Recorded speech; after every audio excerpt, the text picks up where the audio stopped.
É, momento VUCA, né? O mundo vive num momento que a gente poderia trazer, né, para discussão como sendo um momento VUCA, ou seja, volátil, incerto, complexo e ambíguo. Essa sigla, né, já bastante utilizada aí em várias discussões, traz exatamente essa visão de que o mundo mudou, né, principalmente nos últimos anos, com a questão do mercado globalizado.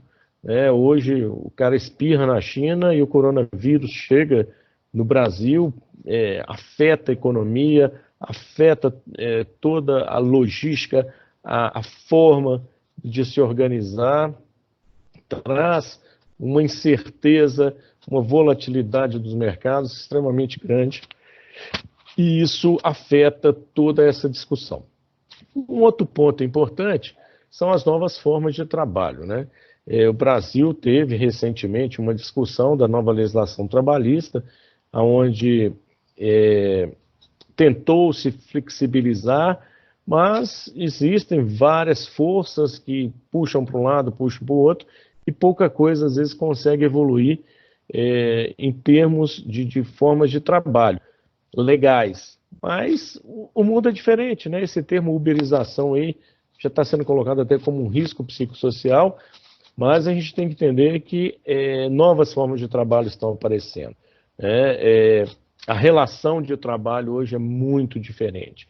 Então, buscar engessar essa legislação, buscar trazer uma forma que funcionou muito bem na década de 40, na década de 50, na década de 80, não vai funcionar mais. Né? O trabalhador deseja ter uma forma diferente.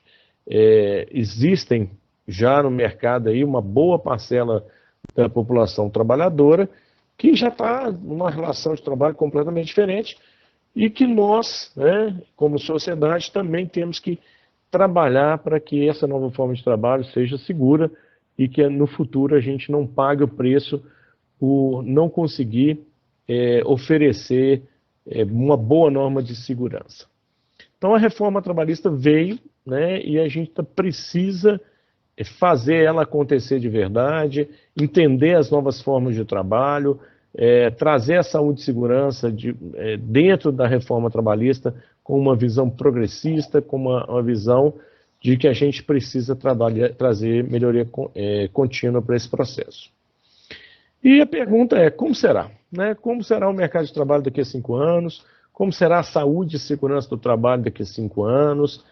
Qual o reflexo dessa revisão das normas regulamentadoras que está ocorrendo nesse momento? O que isso significa no curto, no médio e no longo prazo? Nós, como trabalhadores, como especialistas do assunto, como empresários, queremos que isso funcione ou será mais uma letra morta que aparece aí no mercado e que nós não faremos que seja eficaz? Então, tudo isso cabe, né, a nós. Então, vamos lá, né? Qual que é o momento? Qual o movimento que está sendo identificado? Né? O que se percebe com relação a essas mudanças que têm acontecido?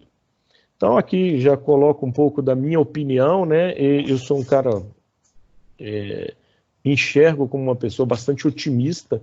Eu gosto de ser otimista porque, na minha visão, os otimistas são as pessoas que mais realizam, né? Porque enxergam a possibilidade, enxergam oportunidades.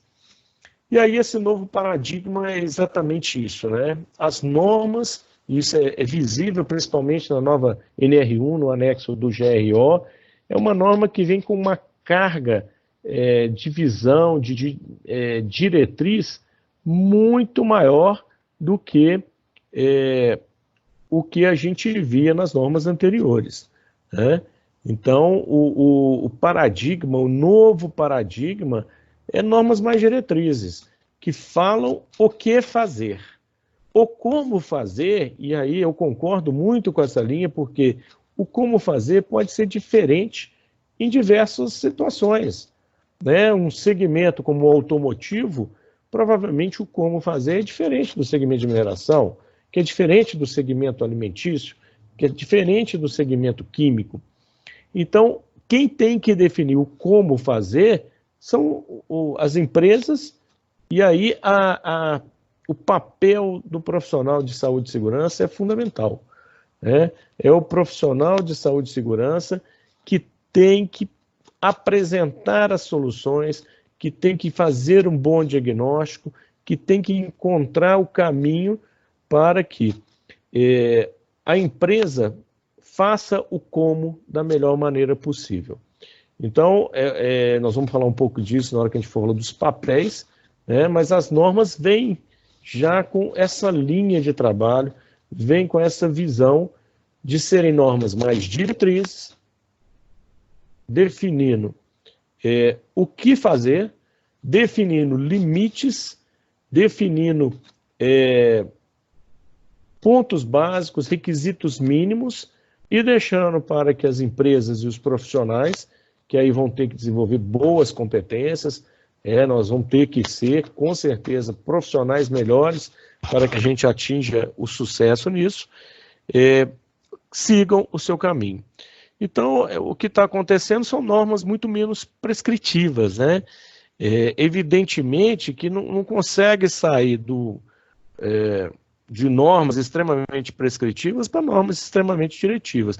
É um caminho, é um aprendizado, uma mudança, uma transformação, mais do que de material escrito, de normas, mas uma transformação cultural, né? O que a gente observa em países desenvolvidos, Estados Unidos, Europa, Japão, é que existem normas de saúde e segurança bastante diretivas, né? As normas definem o que fazer, e aí você tem vários normas inferiores, normas técnicas, que vão te dar caminhos diferentes e que você, como profissional, vai indicar para a sua empresa qual o melhor caminho. Um outro ponto que a gente percebe, né, no discurso e já em algumas normas que foram publicadas, é a questão da harmonização. Eu acho que uma ação extremamente rica foi a criação da Secretaria de Previdência e Trabalho, onde Previdência e Trabalho, que tem vários assuntos que são muito interligados, estão juntas. Isso faz com que a legislação também comece a ter um alinhamento, comece a se harmonizar. A gente ainda tem, lógico, vários exemplos que a gente pode dar, né, onde a legislação trabalhista e previdenciária são, às vezes, crédito diferente, com limites diferentes, e isso causa uma insegurança jurídica, causa um problema seríssimo para os profissionais, às vezes até questões associadas a questões legais seríssimas, como, por exemplo, né, falsidade ideológica. Eu conheço vários casos, né, a gente vai poder depois, em outras oportunidades, aprofundar em exemplos, onde profissionais são, muitas vezes, envolvidos em situações bastante críticas.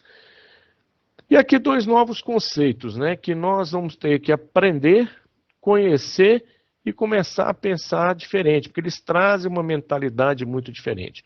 O primeiro é o conceito do HAGAGEP, principalmente na América do Norte, ele é um conceito bastante difundido, que significa, né, as boas práticas de engenharias aceitas, geralmente aceitas e reconhecidas. O que significa isso?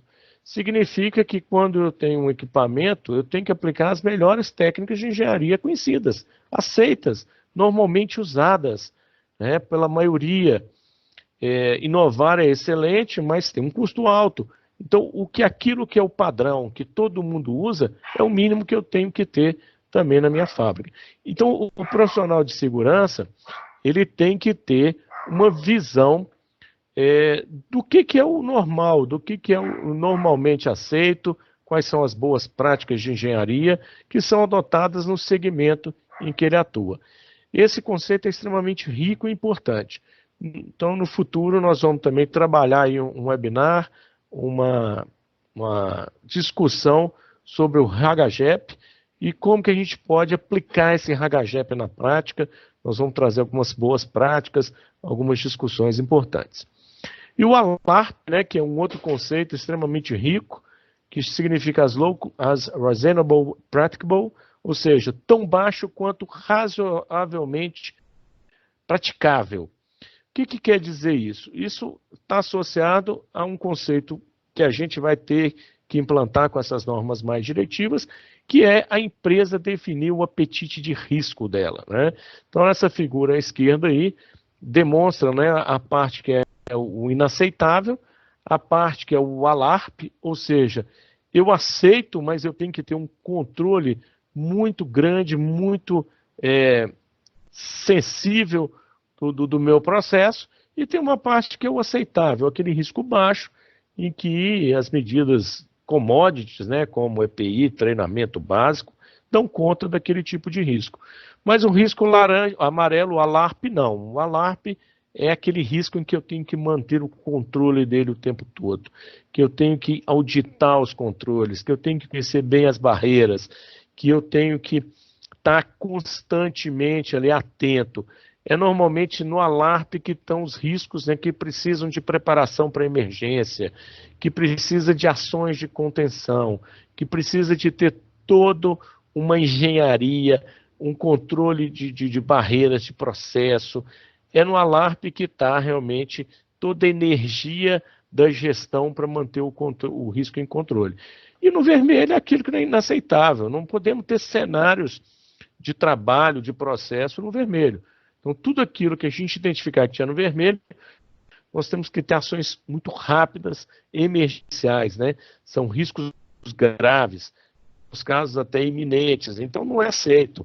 Ali nós temos que parar, achar medidas de controle e trazer, no mínimo, para o que a gente chama de ALARP e ali manter o risco controlado. Então, esses dois conceitos são conceitos extremamente ricos, extremamente relevantes e que nós, profissionais da área de sustentabilidade, aqui eu incluo o pessoal da área de meio ambiente, segurança de processo, segurança do trabalho, temos que aplicar esses dois conceitos nessa nova visão, em que nós precisamos realmente trazer para as empresas. Seguindo aqui nessa mesma linha, né, como que funciona esse novo modelo de NR que o governo está trazendo, né, e ao meu ver, de forma bastante assertiva, evidentemente, ao longo do tempo, o aprendizado vai nos trazer mudanças e a gente vai evoluir, mas eu acho que o passo que está sendo dado ele é bastante significativo. Então, do lado esquerdo aqui, a gente tem, né, o que a gente chama, né, de a parte das leis, a sua hierarquia. Então, no centro aqui está a Constituição Federal, que define e que atenta a tudo que está abaixo aqui, né, as leis, decretos, NRs e normas técnicas, tem que respeitar esse núcleo central, que é a Constituição Federal.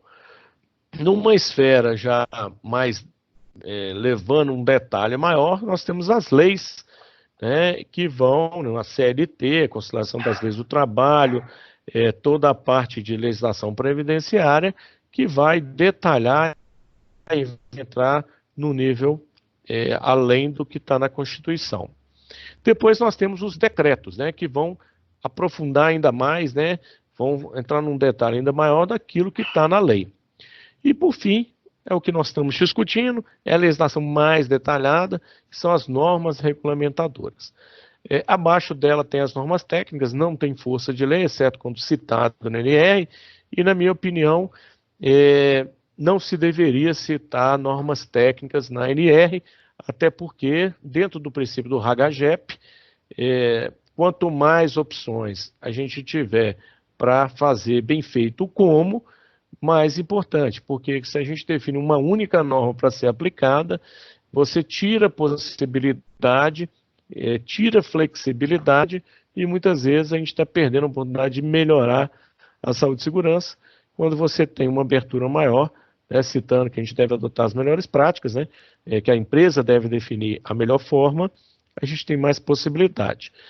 E aí, quando a gente explode as NRs, a gente tem as NRs gerais, que valem para todo mundo, as especiais, que tratam de termos específicos. Então, o exemplo de uma geral é a NR01, que vale para todo mundo. Todos os segmentos, todas as aplicações têm que estar consonantes com a NR1 e agora o GRO, que é a Gestão de Riscos Ocupacionais.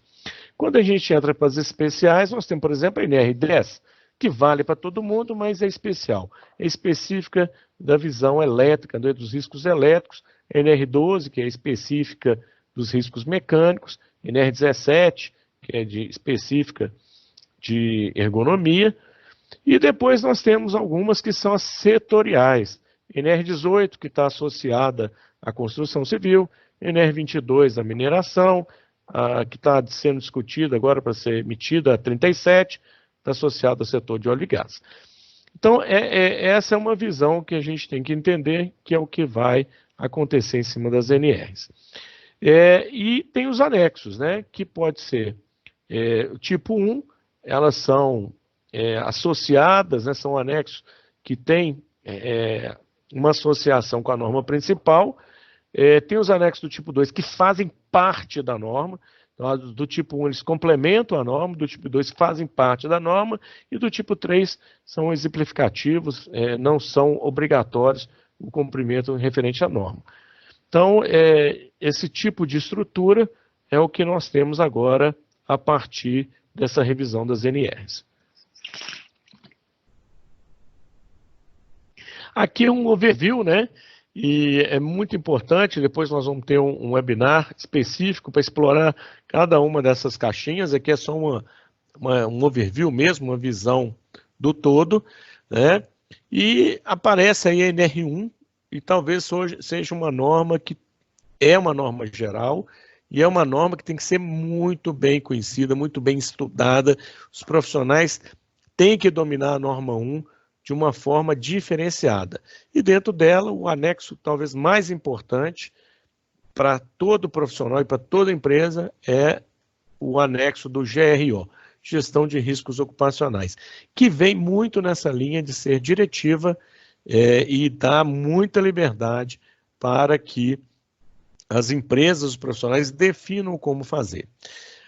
Eu coloquei NR3 aqui em destaque, né, que é uma norma bastante importante e bastante polêmica. Né? Eu discordo um pouco da forma como ela foi elaborada. Ela é um extrato de uma norma neozelandesa e ela não foi trazida na íntegra, né? A norma neozelandesa é uma norma de fiscalização, não de embargo e interdição, que tem uma parte que fala do embargo e interdição. Então, a gente tem que tomar muito cuidado, né? A gente tem que ainda que observar como que ela vai ser aplicada, como que ela vai ser interpretada, e eu acho que ainda tem que ter uma discussão muito forte, porque ela pode conflitar um pouco com o GRO no que tange a visão. Essa norma traz uma matriz de risco que, de uma certa forma, torna-se a se materializar como sendo a matriz de risco que o governo propõe e que ele vai fiscalizar em cima dela. Só que ela vem como uma norma de embargo e interdição. Ela seria uma norma mais palatável se ela fosse uma norma de fiscalização com um anexo de embargo e interdição, por exemplo. Então, a gente tem que ainda discutir bastante. Mas o GRO não. O GRO traz diretrizes, traz requisitos importantíssimos para o gerenciamento dos riscos, e aí traz uma visão que eu achei bastante positiva. Todos os riscos ocupacionais estão ali dentro. E somente os riscos ocupacionais. Não devemos entender que os riscos de processo estão sendo abrangidos por essa norma, não é o papel dela, não é o escopo dela. Mas os riscos ocupacionais, sim. Né? E uma visão bastante ampliada, com os riscos mecânicos, os riscos de acidente, os riscos químicos e biológicos. E aí ela traz uma interação muito forte com a NR9, com a NR7, com a NR17, né? Ela traz uma visão bastante ampliada e ela traz, né, um documento que é um documento que a gente precisa mudar a mentalidade. Eu entrei na área de segurança em 1995, logo depois da revisão da NR9, que é de 94, né, e eu fiquei muito feliz quando eu entrei para a área, falei, pô, tem uma norma muito interessante, que é a norma do Programa de Prevenção a Riscos Ambientais. E sempre trabalhei buscando essa visão, mas não é o que a gente percebe no mercado, né? O PPRA, ao longo desses 30 anos quase, em que ele está no mercado, ele sempre foi visto como um documento sem muito valor, que não agrega, que não traz melhorias significativas. Os profissionais nunca deram muita importância para eles, gera um cronograma comum, sem melhoria, sem uma demonstração da melhoria contínua. As poucas empresas que elaboram a avaliação global do PPRA, normalmente é um documento muito pobre, que não traz um valor que deveria ter um documento desse, e aí nós temos uma nova chance. O PGR é a nova chance de fazer realmente a diferença no que tange um programa de gestão de risco, no que tange um programa que visa a melhoria contínua do ambiente de trabalho, das condições de trabalho, e aqui os profissionais de segurança, e aí eu convido a todos a realmente aprofundar no estudo dessa norma, aprofundar nas melhores práticas do mercado, dentro e fora do país, porque tem muita coisa boa acontecendo no mundo, e aqui a gente pode trabalhar bem nisso. E, sem dúvida, né, quando a gente fala de programa de gestão de risco, não podemos deixar de citar duas normas importantíssimas. Uma, a ISO 31000, que é uma norma de gestão de risco. Então, estudem essa norma, tragam o conhecimento dessa norma para o Programa de Gestão de Risco, PGR, e a ISO 45001, a nova norma de gestão de saúde e segurança do trabalho, que tem esse modelo também, né? Então, inclusive, isso é um ganho fenomenal que essa norma trouxe, que cita a certificação dessa norma, na ISO 45000, ou no HS 8001, como um fator de favorecimento, né? Amplia-se, inclusive, o prazo de revisão do PGR em função da empresa ter esse domínio, essa certificação, esse sistema funcionando. E é muito importante que isso funcione realmente e que traga melhoria.